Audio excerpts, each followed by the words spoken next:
selamat pagi. Mari kita memuji Tuhan. Tak usah ku takut, Allah menjagaku. Tak usah ku bimbang, Yesus peliharaku.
Haleluya.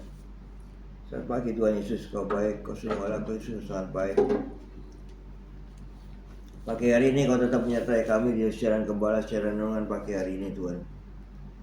Sebentar lagi kami membaca firman-Mu, merenungkan firman-Mu. Kau buka hati pikiran kami agar kami dapat menerima firman-Mu. Berikan roh pengertian bagi kami agar kami mengerti akan firman-Mu, dan berikan iman yang kuat buat kami agar kami dapat melakukan firman-Mu di dalam kehidupan kami ya Tuhan Yesus.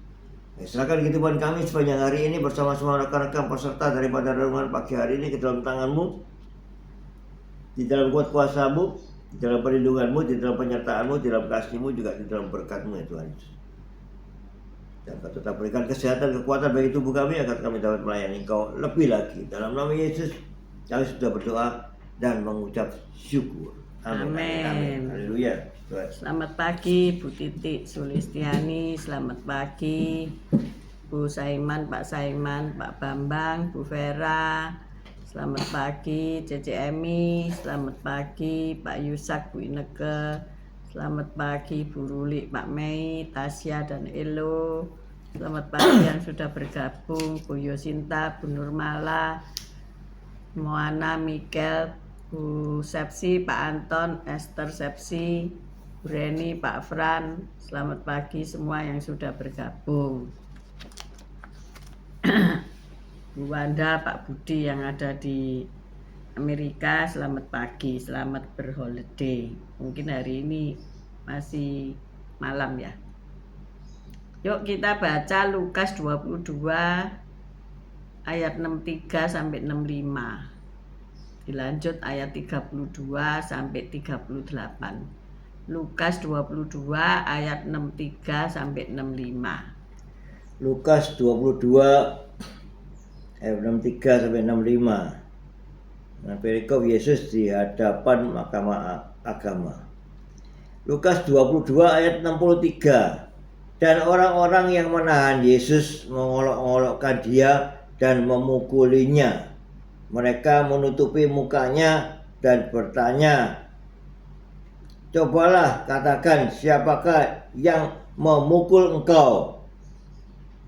Dan banyak lagi hujat yang diucapkan mereka kepadanya. Lanjut ayat 23.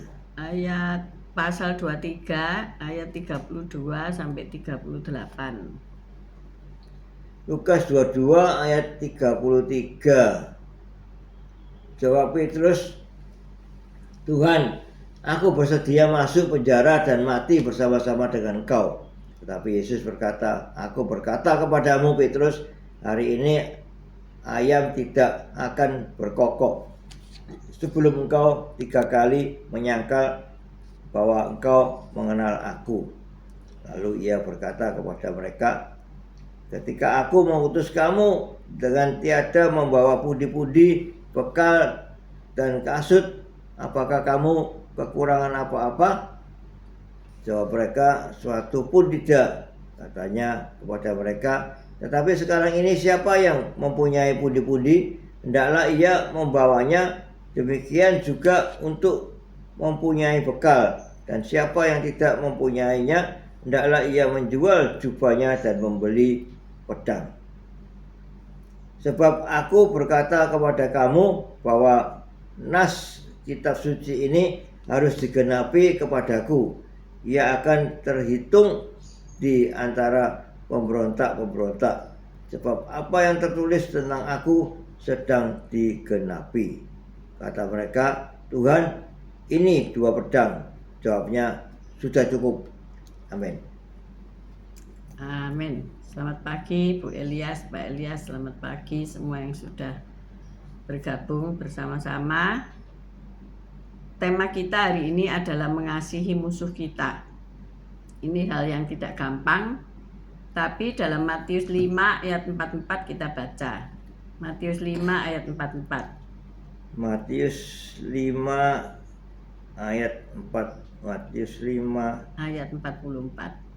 5 ayat 44.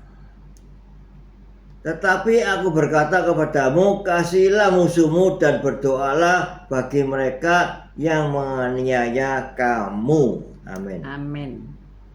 Suatu kali dalam Perang Dunia Kedua ya, seorang anggota Korps Medis Angkatan Laut AS bergabung dengan regu marinir dalam penyerangan terhadap pulau-pulau yang dikuasai musuh. Karena ia adalah seorang medis, maka ia juga menghadapi korban luka-luka yang daripada pihak musuh. Jadi ia juga harus menyelamatkan, memberi pertolongan pertama kepada para prajurit yang terluka untuk mempersiapkan evakuasi mereka ya. Nah, dalam sebuah insiden, unitnya menemukan seorang prajurit musuh dengan luka parah di perut. Karena lukanya, prajurit itu tidak bisa diberi minum air. Untuk menjaga kelangsungan hidupnya, Kopral Weston pun memberikan transfusi plasma darah.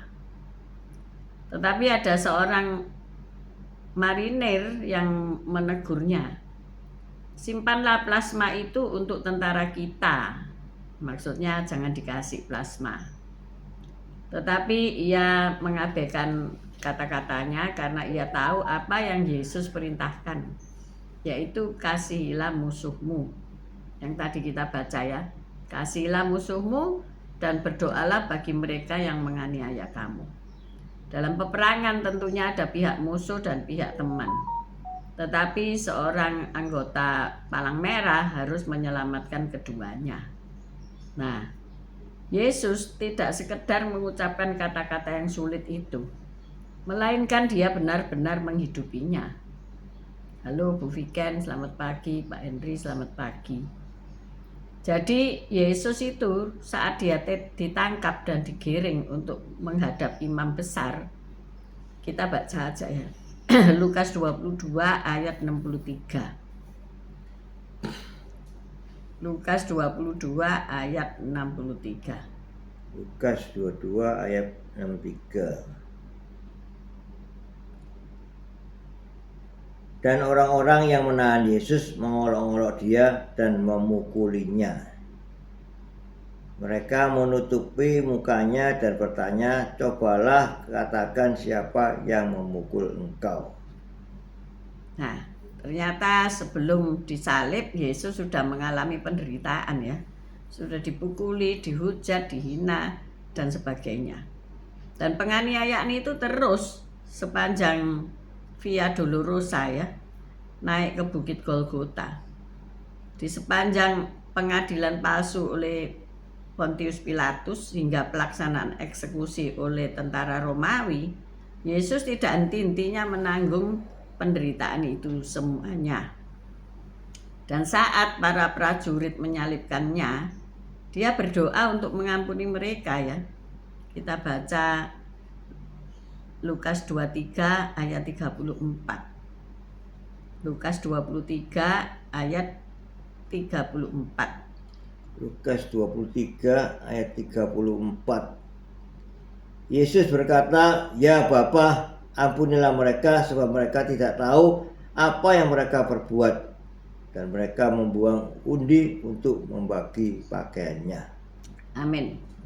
Mungkin kita tidak menghadapi musuh yang benar-benar berusaha merenggut nyawa kita seperti prajurit yang berperang ya. Namun semua orang tahu bahwa apa rasanya menderita cemoohan dan penghinaan ya. Kalau hari ini itu banyak yang dibully ya, bully membuli itu ya. Itu kan sebetulnya cemooh dan hinaan ya. Nah, reaksi alami kita biasanya adalah marah ya, emosi jiwa. Namun Yesus menuntut lebih daripada kita ya. Berdoalah bagi mereka yang menganiaya kamu. Matius 5 ayat 44. Selamat pagi Bu Rima, Pak Anton. Jadi berdoalah bagi mereka yang menganiaya kamu. Hari ini siapa yang menganiaya kamu? Mungkin kamu tidak tahu ya. Tapi kita harus menghidupi kasih yang seperti itu, dengan menunjukkan kebaikan seperti yang Yesus lakukan, bahkan kepada musuh kita ya. Seorang pejuang kuliner teman saya ya, punya ruko 3 lantai di Citra Raya Boulevard yang luar biasa ya. lebar jalannya, ada jalur untuk parkir, ada jalur untuk sepeda motor, ada jalur untuk mobil ya. Pokoknya keren lah. Nah, suatu hari dia menemukan orang yang penampilannya itu gondrong, lusuh, tapi ia menaruh sesuatu di pojok-pojok perkantorannya itu. Shalom Bu Foni, shalom Pak Paulus Hartono. Jadi kayaknya ia menebar sesuatu ya. Tentunya bukan sesuatu yang baik, tentunya mau menimbulkan kerugian atau bagaimana, atau supaya toko-toko di situ sepi atau bagaimana, apakah dia pakai pengelarisan atau tidak ya kita tidak tahu gitu ya. Nah, ternyata walaupun kita berdagang tidak punya musuh ya, tidak punya musuh kan, itu toko-tokonya sendiri, hasil-hasil kerjanya sendiri, dibuka-buka sendiri, tapi ada banyak orang yang memusuhi tentunya ya, mengharapkan sepi usaha makanannya supaya dia sendiri yang rame gitu ya. Dasarnya apa itu? Dasarnya apa Pak Gem? Ya iri hati. Iri hati ya. Apalagi kalau yang parkir kok banyak gitu ya. Jadi iri hati kemudian menuduh ya. Di depan kami ada sebuah masjid yang baru dibangun, belum selesai. Tetapi ketika hari Jumat itu mereka tidak punya tempat parkir sendiri, tapi berparkir di sepanjang jalan. Dan setiap Jumat itu ada seorang juru parkir yang mendatangi kedai Tirsa ya, dan berkata bahwa mobilnya itu harap dipindah. Ya rekan-rekan kami yang menjaga kedai ya bingung, mobilnya siapa, enggak punya mobil saudara. Juga enggak ada orang singgah makan ya. Tapi mereka sudah menuduh gitu ya. Ya bingung, heran, wong bukan mobilnya kok. Tapi setiap Jumat itu dia mendatangi kedai dan berkata mobilnya disuruh pindah. Ya puji Tuhan kalau kita punya mobil sepanjang jalan itu ya. Ya itu mungkin kata-kata iman dari dia. Nah itu seorang pekerja di kedai Tirsa sudah kudu angkat senjata aja ya. Tetapi saya katakan ya biar aja, nanti biar dia melihat siapa yang keluar ataupun masuk di mobil yang diparkir di depan kedai kami gitu ya. Padahal bukan di jalanannya seberang ya, ini di seberang lain gitu ya. Sebetulnya nggak ada masalah mau parkir di situ atau tidak, mau itu area untuk ruko-ruko kami ya. Tetapi itulah manusia ya, nggak pernah mau koreksi diri tapi nuduh orang lain berbuat sesuatu hal yang sebetulnya juga itu benar gitu ya. Orang itu di depan ruko kami kan ya layak kami yang parkir gitu ya. Tetapi justru disitulah kita harus mengasihi ya. Bagaimana kasih itu diberikan ya. Ya kami ya tidak melawan ya, kami ngomong bukan mobil kami, nggak ada mobil kami, itu aja sudah beres ya. Terus dia berlalu. Nah itulah hal-hal yang dilakukan manusia sepanjang zaman ini ya. Dari zaman biyen wis ono kayak gitu. Orang yang tidak salah dipukuli ya. Seperti Yesus ini tidak salah dipukuli, bahkan disalib. Kalau kita lihat penderitaan Yesus, kita cuma diomongi begitu aja masuk marah, ya enggak lah ya. Kita mendoakan supaya mereka juga nyadar gitu, menyadari kesalahannya gitu ya. Selamat pagi Bu Lasma. Demikian pula kita kadang-kadang menemukan sebuah kasus ya. Misalnya kok bisa sakit ya, padahal diteliti nggak ada sakit penyakit ya, menimpa seorang rekan kami. Ya kita harus selidiki. Dan saya katakan iblis itu kan seperti singa yang mengaum-ngaum ya, menelan mangsanya, siap menelan mangsanya. Sebetulnya giginya ya sudah ompong, tetapi yang lengah ya akan ditelannya. Maka dari itu kita anak-anak Tuhan tidak boleh lengah ya, kita waspada. Kita waspada setiap hari, berdoa, memuji Tuhan, membaca firman itu harus sudah makanan sehari-hari ya. Sehingga jika satu peristiwa terjadi dalam hidup kita dan kita merasa kita ini loh tidak bersalah, kita tidak menyakiti orang lain, terus kenapa kita kok menjadi tertuduh ya, menjadi orang yang jadinya sakit, pusing dan sebagainya, saudaraku ya. Shalom Bu Lili, selamat pagi. Tentunya kita meneliti ya, musuh kita siapa sih? Kita ini punya musuh siapa sih? Ya ternyata tidak punya musuh ya saudara-saudara. Tetapi jangan lupa, musuhmu itu si iblis. Dan ia ketika tidak bisa mencobai kamu, ia mundur menanti saat yang baik. Dan ketika saat itu baik, engkau membuka celah ya, entah karena tidak pernah beribadah, entah karena tidak pernah berdoa, entah karena jarang-jarang baca firman, maka musuh itu datang menerobos masuk. Apa yang diambil daripadamu? Iblis itu pencuri, pembunuh, pembinasa. Ingat ya, iblis itu pencuri, pembunuh, dan pembinasa. Pasti ada yang dicuri dalam hidupmu ketika dia menerobos masuk. Apa itu? Damai sejahteramu, sukacitamu, kesehatanmu, keuanganmu, keharmonisan pertemanan, keharmonisan rumah tangga, dan sebagainya ya. Jadi itu yang dicuri, yang bisa dicuri daripadamu itu ya toh. Nah, seperti kisah Ayub. Terus saya berkata sama rekan saya yang tanya ya, wong aku ini lo ndak punya musuh ya, siapa sing ngerjai aku?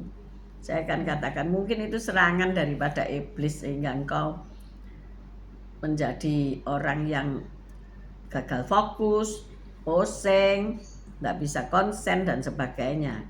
Nah itu kan medan peperangan kan di kepala kita ya, medan peperangan itu ada di pikiran. Maka dari itu kita harus tahu siapa dalang semua ini ya. Lepas daripada siapa musuhmu yang kamu temukan atau tidak, tetapi dalangnya pasti ada ya. Dalangnya ya si iblis ular tua itu, siapa lagi, itu dalang ya. Karena apa? Lah dia lo ngedar-ngedar keliling bumi ya, pasti melihat engkau sedang apa ya? Oh, engkau sedang melakukan hal-hal berdosa. Nah, dia menuntut sama Tuhan. Lihatin itu anakmu Tuhan sedang melakukan ini itu anu. Masa gitu kamu lindungi? Masa gitu kamu sediakan semuanya? Nggak adil. Nah, akhirnya seperti Ayub, ya silakan dikerjai gitu ya. Silakan kau kerjai tapi sayangkan nyawanya, kan begitu. Jadi supaya kita nggak dikerjai iblis.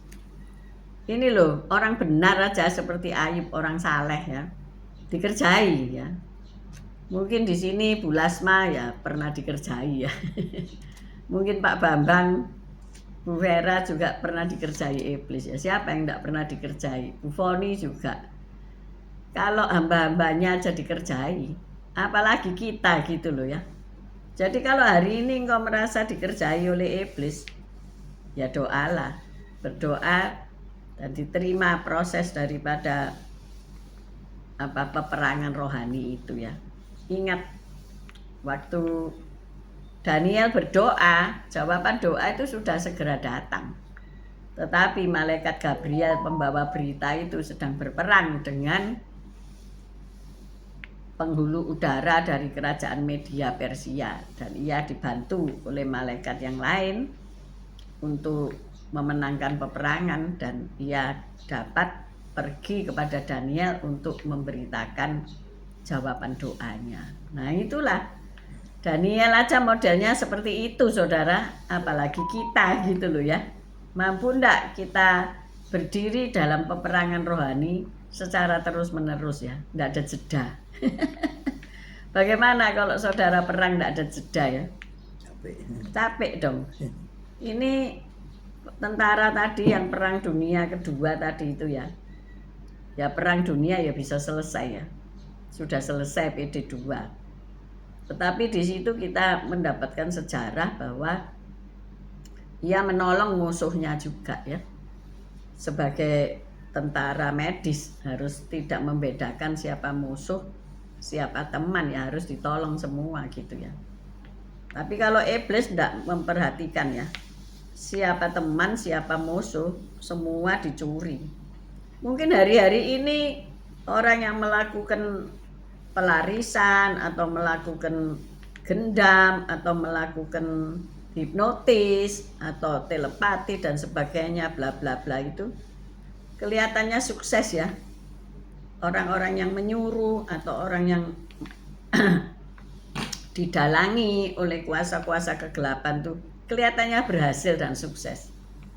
Tetapi iblis itu tetap ya, dia bapak segala dusta. Ingat-ingat itu ya, bapak segala dusta. Dia pun juga mendustai temannya loh. Apakah engkau temannya iblis yo? Hati-hati didustai ya. Jangan berteman sama iblis. Dia pancet. Dia itu bapak segala dusta. Kemarin Kelihatannya kita ditangkapnya 3 pengendam itu di Kalimantan. Ternyata asalnya dari Jawa Timur. loh, Jadi kita orang Jawa Timur ini pengendam ya. kok mengerikan gitu ya? Iya. Jawa Timur jadi tempatnya tukang gendam ya. Madiun 1, orang mana 1, 3 orang. Ya akhirnya tertangkap juga ya. Kita memang mendoakan karena Pondok Mutiara jadi pusat penggendam, pusat korban gendam dan pusat penggendam berkeliaran ya. Kita berdoa loh selama sebulan ini supaya ketangkep. Ya puji Tuhan kalau ketangkep, walaupun ketangkep di Kalimantan ya, tidak di Pondok Mutiara ya. Ya, Tapi sasarannya ibu-ibu tua Bang, juga kena 82 juta ibu ya. ibu tua-tua ojo jalan dewean ya, anak-anaknya kemana gitu ya. Dulu anak-anaknya kecil-kecil dijak jalan-jalan, ditaruh apa kereta bayi ya. Ibu-ibu tua mbok ya disorong di kursi roda gitu loh ya. Kalau dia tidak bisa jalan ya ditemani lah ya. Kalau keluar rumah setengah jam 1 jam aja belanja-belanja supaya tidak kegendam gitu loh ya. Nah, kembali ke para penggendam dan para penyantet, para apa tadi itu pelaris ya. Nah, ternyata itu kan mereka itu namanya iblis ya toh. Mereka mengambil berkat anak cucu kita untuk diberikan kepada orang yang menyuruh dia ya. Pelarisan. Jadi kelihatannya tokomu laris hari ini, tapi itu mengambil berkatnya anak cucu. Iblis itu loh masuk iso memberi berkat dari mana? Wong dia sudah dilempar ke bumi kok ya. Ya bisanya dia kayak dakon yang sudah dilempar ke bumi itu dipindah-pindahin ya. Jadi ojo ngandel ya. Kalau nanti dia sudah menyembuhkan kamu, itu memindahkan penyakit aja ya. Kelihatannya waras, tapi nanti kamu mati karena penyakit yang lain ya. Tapi kalau Yesus itu Jehovah Rafa. Rafa itu artinya penyembuh. Dia menyembuh itu bukan gini ya, kalau misalnya kayak piring pecah cuwil gitu terus disambung. Bukan. Dia kasih piring baru. Jadi kalau jantungmu itu bocor ya, itu dikasih jantung baru. Amin. Amin. Kalau saluran jantungmu itu buntu ya, dia kasih saluran jantung baru. Hebat enggak Yesus? Hebat. Dia enggak meminta atau memindahkan penyakitmu di kepala terus pindah ke kaki. Ya enggak apa-apa, kaki aduh teko nyawa. Tapi dia menyembuhkan itu sempurna, perfect. Jadi Rafa itu artinya sembuh seperti sedia kala. Nah, yang sakit ya. Sakit panu dah. Lek sakit panu digosok ae mbek laos ya waras, ndak usah beli salep. Ambil di dapur itu laos diiris jret, gosokin ke pipimu yang putih-putih, gosokin ke tanganmu yang putih-putih. Pasti waras kembali seperti semula. Nah, kalau kamu sakit, katakan engkau Jehovah Rafa, beri aku jantung baru, beri aku pankreas baru, beri aku empedu baru, beri aku sepatu baru ya. Kalau sepatunya jebol. Ya, itulah Yesus kita. Jadi dia tidak pernah berdusta. Dia itu memberi hidup dalam segala kelimpahan. Kalau kamu ke orang pinter, dukun, alternatif apapun itu masalahnya, istilahnya ya, Iblis itu bapak segala dusta. Ia pencuri, pembunuh, pembinasa, ya. Jadi tidak ada yang baik daripadanya. Wis ojo berkoncoan dengan dia. Pada akhirnya tukang gendam 3 orang ketangkep semua. Memang yang nipu itu selalu 3 orang ya. Dalam satu mobil. Nanti Masih orang banyak tua yang dimasukno. pokoknya. Tentu dia punya muridnya. Murid punya regenerasi, tidak habis-habis ya. Iblis selalu memproduksi yang jahat gitu ya. Jadi hari ini ayo kita sungguh-sungguh percaya bahwa Yesus itu dia adalah Allah satu-satunya. Dia sanggup memulihkan ekonomimu, dia sanggup memulihkan penyakitmu, dia sanggup memulihkan persahabatanmu. Amin. Kuncinya di sini. Kasihilah musuhmu dan berdoalah bagi mereka yang menganiaya kamu. Ketika Ayub berdoa untuk teman-temannya, maka Allah memulihkan. Kamu sudah berdoa belum untuk musuh-musuhmu, untuk iparmu, mertuamu yang mencek-mencekno itu, untuk sahabatmu, besti-bestimu yang mungkin nyakiti kamu hari-hari ini. Ingat, Yesus sudah disakiti padahal tidak salah. Kalau engkau mau bersekutu dengan penderitaan Yesus ya wis dinikmati, tapi berdoalah untuk musuh-musuhmu. Mungkin engkau digendam, mungkin engkau ditipu, disantet, diapakan. Berdoalah untuk para dukun-dukun santet, untuk tukang-tukang gendam. Berdoa supaya mereka diampuni perbuatannya oleh Tuhan.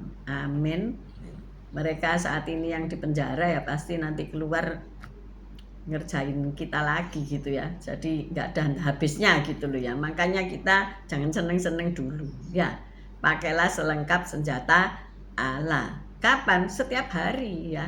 Kita kalau pakai helm naik sepeda motor kan nggak bisa. Oh Senin sampai Sabtu aja, Minggu nggak pakai helm ya nggak bisa. Ya harus pakai helm setiap hari. Amin. Mari kita berdoa. Haleluya.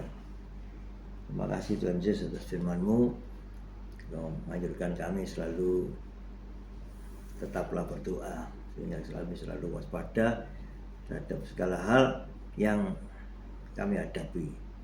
Ya bersama Engkau Yesus pasti kami bisa melakukan semua yang terbaik bagi kami karena Engkau menyertai kami. Dan kami mau berdoa juga untuk musuh-musuh kami sehingga mereka dijamah Tuhan menjadi bertobat dan tidak melakukan kejahatan kembali. Ya, Tuhan Kau sudah mengajarkan kasih kepada kami sehingga kami bisa mengasihi sesama, bahkan mengasihi musuh-musuh kami. Itu suatu perbuatan yang luar biasa Tuhan yang Kau ajarkan kepada kami sehingga kami mampu melakukan semuanya itu. Dan Kau tetap pegang tangan erat tangan kanan kami untuk Kau pimpin kami, tuntun kami, tetap kami berjalan di jalur-Mu ya Tuhan Yesus. Makasih Tuhan, haleluya, amin. Bapak, kami berdoa untuk rekan-rekan kami yang sakit, untuk Bapak Tantono yang ada di ICU, di RSUD Sidoarjo. Tuhan berikan dia jantung yang baru, berikan dia saluran-saluran jantung yang baru, karena Engkau adalah Jehovah Rafa. Juga rekan-rekan kami yang sakit karena mungkin dikerjai iblis, karena mungkin disantet orang, karena mungkin kuasa-kuasa gelap sedang menggocoh dia. Tuhan, kami percaya Engkau Jehovah Rafa, Engkau menyembuhkan badannya, bahkan Engkau memulihkan saraf-sarafnya. Engkau memberikan kesempatan untuk mereka beribadah kembali. Mereka yang dalam pelayanan menghadapi musuh-musuh secara frontal, Tuhan tutup bungkus mereka hamba-hambamu dengan kuasa darah-Mu. Bu Lasma, Pak Bambang, Pak Yusak, Bu Foni, Pak Paulus, kami semua yang melayani Tuhan, Bu Yosinta, semua yang melayani Tuhan, Pak Elias, semua yang kami tidak bisa sebut satu persatu, tutup bungkus mereka yang senantiasa berdoa, peperangan rohani setiap hari, Tuhan tutup bungkus dengan darah Yesus, sehingga mereka tidak bisa dijamah oleh iblis. Bila mereka ada yang sakit, ada yang terserang panah api dari si jahat, Tuhan, Engkau menyembuhkannya. Engkau Jehovah Rafa. Bahkan mereka yang sedang diuji dalam hal ekonomi, Engkau Jehovah Jireh. Engkau yang menyediakan sebelum kami perlu. Terima kasih ya Bapa. Kami juga berdoa untuk mereka yang sedang berseteru dengan besti-besti, dengan saudara, dengan sahabat, dengan keluarga Tuhan. Engkau yang menyelesaikan bagi mereka. Sehingga ada persekutuan yang indah di antara kami, orang-orang percaya. Terima kasih Tuhan, kami mengangkat kedua belah tangan kami untuk menerima berkat-Mu.